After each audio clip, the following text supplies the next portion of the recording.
We're back on Connor Street, and the pedestrian crosswalks in this section are 6 blocks apart.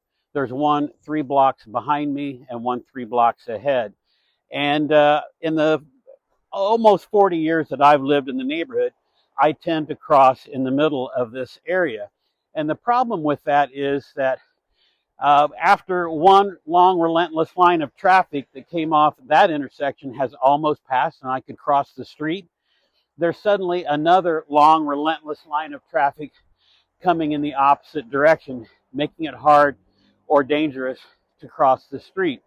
So it's pretty clear that the traffic engineers timed those lights so that those long, relentless lines of traffic aren't passing at the same time and coming into conflict with each other as they stop or turn right or turn left.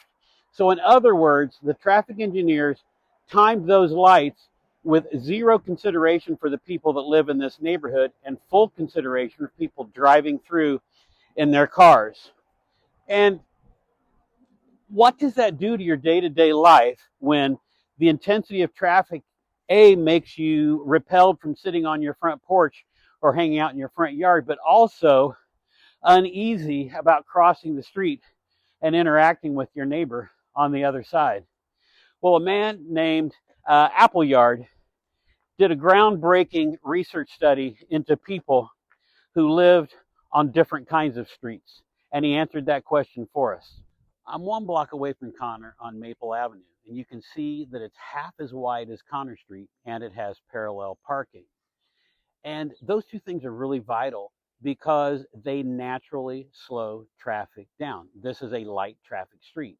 And people on light traffic streets, Appleyard discovered, are more likely to hang out on their front porches and in their front yards, and are more likely to interact with their neighbors across the street. And so what he discovered was that light traffic streets like this knit neighborhoods together, while heavily trafficked streets like Connor Street cleave neighborhoods apart. His research actually showed that people that live on light traffic streets have 3 times as many friends and twice as many acquaintances as people who live on heavily trafficked streets.